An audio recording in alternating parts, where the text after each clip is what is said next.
Qu'est-ce qui lui arrive à la 2? Il faut faire chauffer l'appareil ou...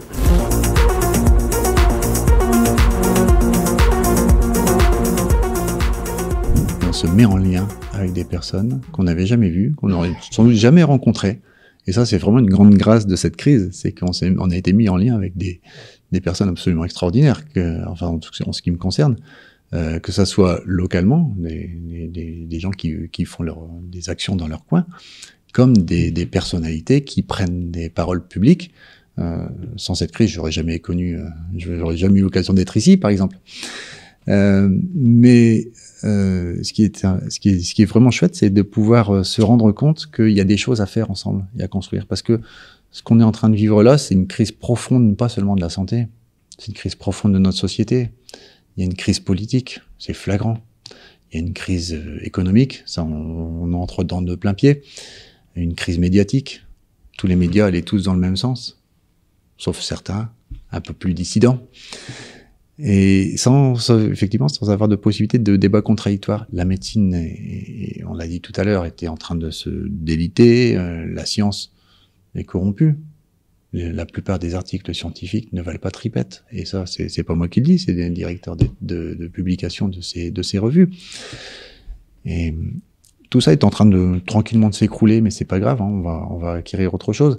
Mais cette sensation d'isolement et de souffrance aussi, de ne pas pouvoir à nouveau profiter de son outil de travail sur lequel on a été formé pendant autant d'années. Je vous assure que le bloc opératoire me manque, mais je n'y retournerai pas dans ces conditions-là, c'est très clair. Mais chaque personne qui actuellement est dans ce genre de collectif citoyen, toutes les personnes qui ont été suspendues, et modestement à ma petite place, je me sens parfois le porte-parole des suspendus, je vais l'être encore aujourd'hui. Toutes ces personnes-là se sont révélées d'autres choses à eux-mêmes.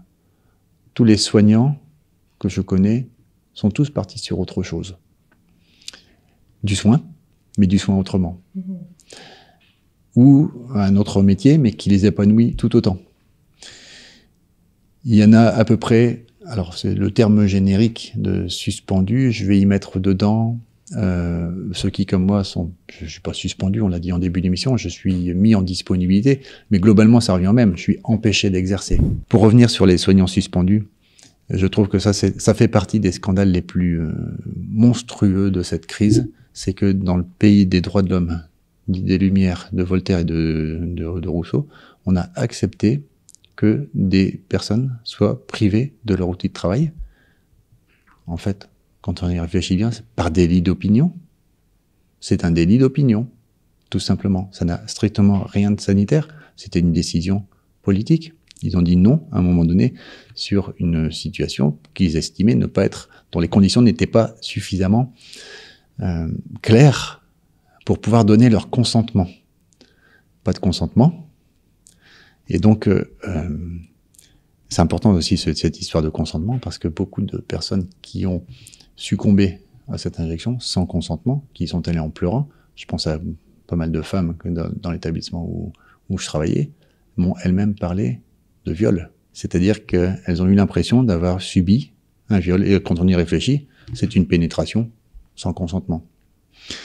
Mais même s'il n'y en avait qu'un seul soignant suspendu, c'est-à-dire une seule personne sur laquelle on lui dit du jour au lendemain, tu te fais pas vacciner, tu dégages. Mais non seulement tu dégages, mais t'as plus le droit de travailler, t'as pas le droit à une indemnité, t'as pas le droit au chômage, t'as pas le droit à RSA, on te paye même pas une formation pour te recycler. T'as plus qu'à subir, et soit tu rentres dans le rang, soit tu crèves de faim. Et ça se passe au pays des droits de l'homme. Et s'il n'y avait même qu'une seule personne, une seule, qui serait dans cette situation-là, ça serait déjà un scandale absolument innommable pour notre République. On est en pleine période d'obscurité. Mais c'est tout, c'est pas grave. Il y a des tas de petites lucioles partout qui vont rétablir la lumière. C'est ce qui est en train de se faire. Le collectif Réinfo Covid, auquel j'appartiens depuis quasiment le début, a ouvert des tas de pistes sur tous les domaines, que ça soit dans la santé avec Réinfo Santé, que ça soit Covid soins pour les soins, que ça soit Le syndicat Liberté Santé, qui en est issu, qui défend bec et ongle les soignants suspendus, et puis en prenant en charge à la fois des parts financières, mais également des aides juridiques pour les défendre les droits des personnes suspendues. Il y a eu des tas de choses comme ça. Il y a eu des artistes aussi qui se sont levés. On n'a pas suffisamment parlé des artistes. Il y a quand même, moi, j'ai eu des révélations, quoi. Je pense notamment à Eric Scarbarou, qui, pour moi, maintenant, est devenu un ami. C'est quelque chose de phénoménal qu'il a fait. J'ai eu en contact également, via les réseaux sociaux, un type qui s'appelle Fred, et qui fait des dessins. Avec, vous savez, les monolithes, qui font penser un peu aux monolithes de l'île de Pâques. Et ben, il a décrit toute notre situation Covid, avec ce genre de dessin. Et je me suis même servi de ces dessins pour illustrer le topo que j'ai fait sur le port du masque, sur l'inutilité et la dangerosité du port du masque à l'EMSIB, Association internationale pour une médecine scientifique indépendante et bienveillante, fin juin à Marseille, et pour réutiliser le même au Conseil scientifique indépendant au mois de juillet de la même année. Conseil scientifique indépendant qui était également issu de toutes ces réflexions qu'on a eues avec les membres du collectif Réinfo Covid. Donc vous voyez, Réinfo Covid en lui-même est en train de disparaître, mais c'est pas grave, c'était prévu. Mais par contre, il y a plein de beaux fruits qui sont apparus au-dessus. C'est comme un grain de blé. Un grain de blé, vous le mettez en une bonne terre, et ben il va donner un épi, il va donner beaucoup d'autres grains de blé. Mais le grain de blé, quand vous regardez dans la terre, ben, il a disparu. Vous voyez, mais il y en a donné 30, 60, 100 petits germes de blé. C'est ce qui s'est passé.